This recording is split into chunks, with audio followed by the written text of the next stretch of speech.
forward.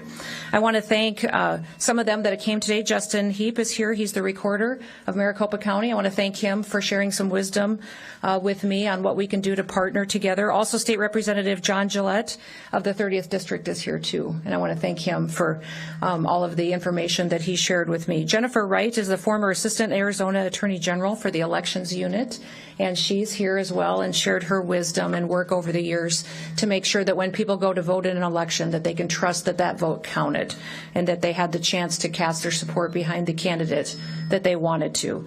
You know, at the end of the Constitutional Convention in 1787, Benjamin Franklin was asked out on the street by a woman what kind of a government that we would have. And he replied to her, "A republic, ma'am, if you can keep it." And that's what our job is. For 250 years, it's been our American duty to maintain our republic and to make sure that our elections are secure. Republics depend on the confidence of their citizens, that when they vote, that their vote matters, that it counts. And our elections are essential to make sure that that confidence stays there, that they know and trust that the system is fair. Since returning to office, President Trump has made election integrity a priority. He's made it a cornerstone of his Make America Great Again agenda. And the truth is that our election system needs a lot of work. From state to state throughout the country, we see challenges and things that can be improved on. And although the Constitution gives states the primary responsibility for running their elections, Congress also gives authorities and duties to the federal government. Now, as the Secretary of the Department of Homeland Security, those authorities lie within my department, and the responsibility lies with me. I have the responsibility of not just pointing out different vulnerabilities that we may see in our election systems, but also with making sure that we're putting forward mitigation measures that can be enacted at the state and local level to make sure that our elections are run correctly, that the votes are counted and tabulated, and that the people that were elected are put into those positions. As President Trump said, we will either fix our nation's election issues or we will no longer have a nation to save. Right now, America has a golden opportunity, a wonderful opportunity to show that we are serious about securing our elections and that we care about making sure that we preserve our sacred republic. Earlier this week, the House of Representatives passed the SAVE Act. This is federal legislation that does some common sense, straightforward things. First of all, it requires a photo ID in order to vote in federal elections. It also requires proof of citizenship in order to register to vote. And it requires states to remove non-citizens from their voter rolls. These measures are extremely popular with American citizens. American people have common sense, and they want to see reforms like this put into their elections. In fact, a Gallup poll was recently released that shows 84% of Americans support a photo ID when they go to vote, that 83% support proving your citizenship when you go to register to vote. A Pew Research poll showed that 95% of Republicans and 71% of Democrats agree with voter ID. There's a reason why more than 80% of Americans support these measures, and that's because they work and they're common sense and they build trust into the system. It's common sense that our elections should belong to the American people, that they should be the ones who get to vote, whose votes are counted, that they get one vote, not more, not less. It's common sense to make sure that foreign nationals don't vote in our elections, don't elect our leaders, and have a say in how our country runs. They don't and should not be allowed to be trampling on the voice of the American people, and will no longer allow American citizens to be disenfranchised, to have their voices suppressed by criminals, by hostile foreign actors, and by illegal aliens that shouldn't be here in this country. It's a fact that non-citizens have been voting in our elections. They've been registered and they have voted from state to state. For example, one of the most recent individuals that we've talked about is Ian Andre Roberts. He was an illegal alien from Guyana that was arrested by ICE while serving in Des Moines, Iowa as the school district superintendent. Perhaps you remember hearing about that arrest. Despite him being here illegally in this country, he was registered to vote in Maryland. He had a long rap sheet also of criminal charges, including narcotics possession, second and third degree possession of a weapon, and criminal possession of a forgery instrument. In Coldwater, Kansas, we had an illegal alien that was able to vote and was even elected as a mayor. He was charged by the Kansas Attorney General last fall for voting without being qualified and to election perjury charges thanks to assistance from the United States Citizenship and Immigration Services Agency. As it stands, current guidelines for the National Voter Registration Act effectively stop states from going forward and checking citizenship during registration.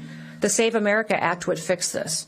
It would make sure that we close those loopholes and that we ensure in American elections only Americans vote.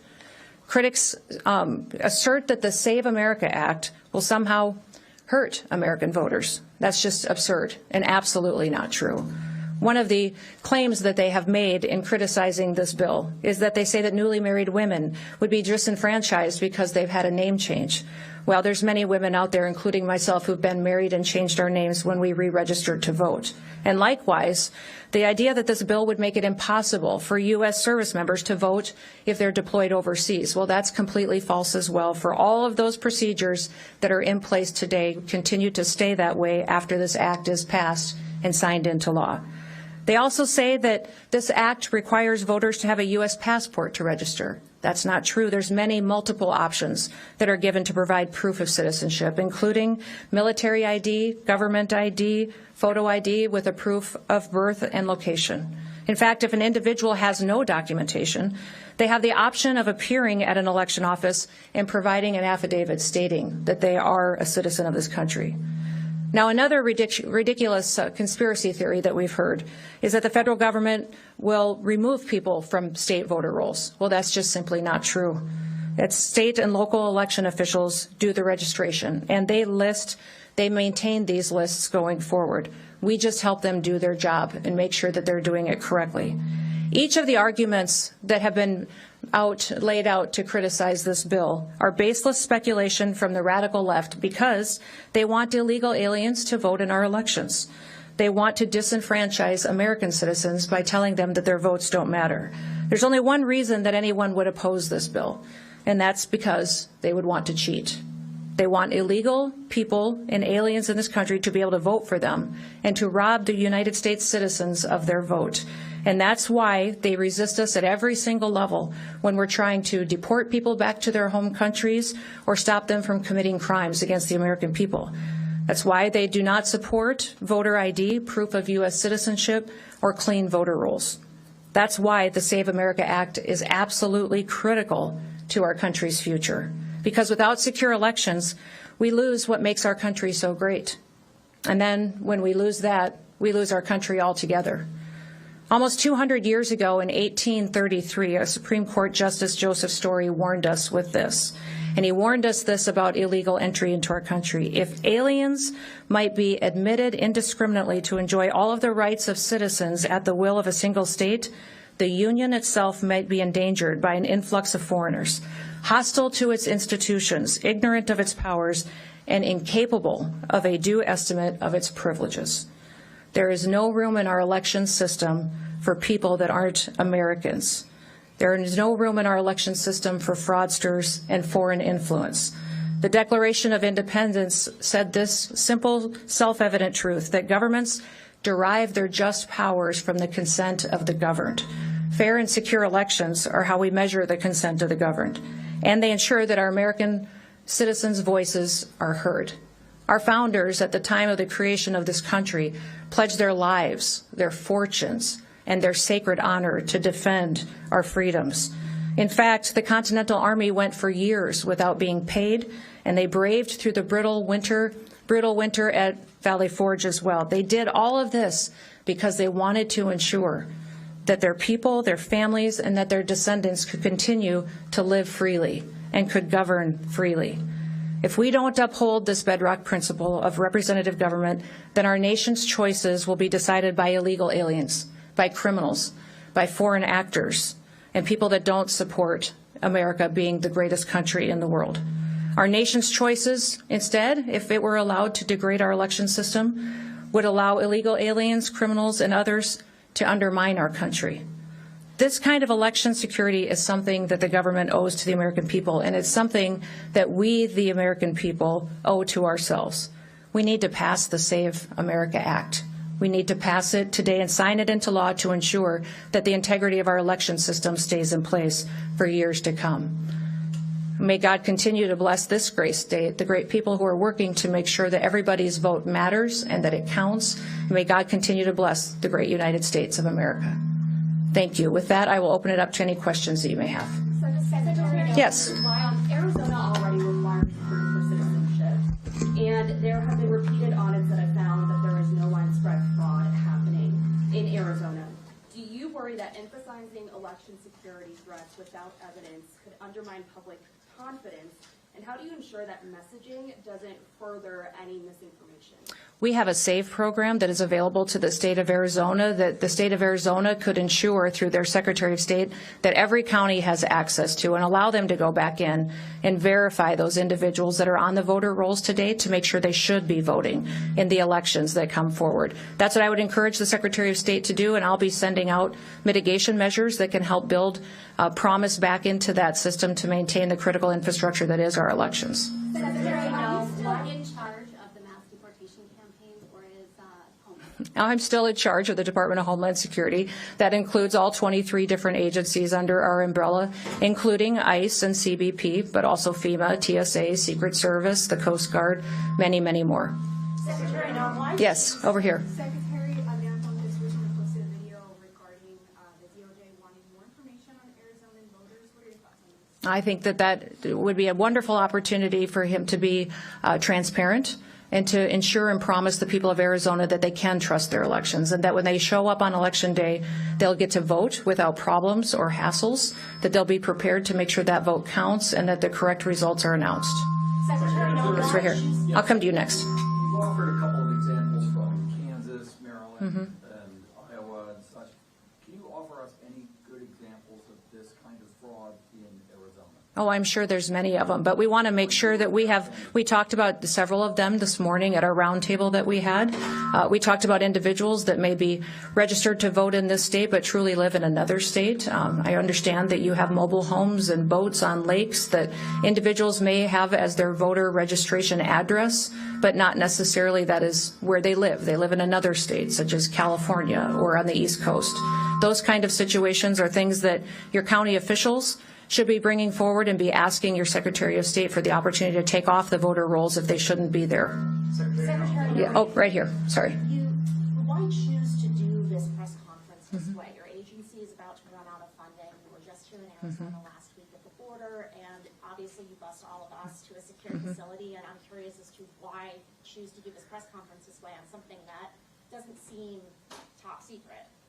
Oh, my goodness. This is our critical infrastructure. So one of the things I think is good for all of you to know is that the Department of Homeland Security's mission is to defend the homeland, which means that even on our worst day, should we have an attack, a terrorist threat, if something disastrous happened to our country, the agency of FEMA under the Department of Homeland Security is responsible for running our government, which means that according to law, the authorities that are under this department is maintaining our critical infrastructure, which means it's my job to make sure that our electrical grid is sustained and intact and operational, that we ensure that we protect our cybersecurity. Any kind of manipulation or threats we face on anything that's said or done on the internet is my responsibility. Our water systems, making sure that people have the water that they need for their communities to live and take care of their families. And elections is another one of those critical infrastructure responsibilities that I have as well. And I would say that many people believe that it may be one of the most important things that we need to make sure we trust is reliable, and that when it gets to Election Day that we've been proactive to make sure that we have the right people voting, electing the right leaders to lead this country through the days that we have, knowing that people can trust it. That's why you're here. For me, I do press conferences because I want to be transparent and let you ask questions and have conversations. But I hope that you do recognize that in the past, your state has been an absolute disaster on elections, that your leaders have failed you dramatically by not having systems that work, by disenfranchising Americans who wanted to vote, that had to stand in lines for hours because machines failed or software failed. There's no state that could use more improvement than Arizona. And you should be asking all of your leaders what they're doing to fix the system. What are they doing to make sure that individuals in this state can trust that their vote is going to be taken, that it's going to be counted and that it's going to matter to make sure the right people are in charge. Yes. Right over here? Yes. In Arizona, we already require proof of citizenship to register to vote, but we also allow members of our tribal nations to use their enrollment documents to vote. Under the SAVE Act, they wouldn't be able to do The that. tribal IDs are recognized. You Tribal have IDs. But most tribes don't have tribal IDs, not with photos and places of birth. They wouldn't There's many different options that can be used. Now, remember, the SAVE Act only says that you need to prove your citizenship when you register to vote. It does not say that you have to prove your citizenship and able to go and vote. When you go vote on that day, you need to have a photo ID. And many times in Arizona here, you do have that requirement on your voter rolls. However, I understand that you need to go back and clean up your voter rolls. We have a program through the Department of Homeland Security that's called the SAVE program that your Secretary of State and your governor can use today to clean up voters on your rolls that shouldn't be there. Maybe people who've passed away, people that aren't citizens, people that don't live here. And that would make sure that in your next election, when people are casting their votes, they know they're voting for the right decisions and that those votes are counted and they're counted appropriately and someone else didn't get to weigh in on their leadership. Secretary Noem, Yes. Last one. regarding the El Paso airspace closure, can you confirm that CBP actually hit a party balloon that it thought was a drone with a laser early this week as it was reported? And if that is true, why wasn't the action coordinated with the FAA? You know, this was a joint agency task force mission that was undertaken, and we're continuing to work on the communication through that, but recognize we're grateful for the partnership of the Department of War and the FAA as we go forward. And a follow-up. Thank you. Thank you, Chris. All right. Thanks, everybody.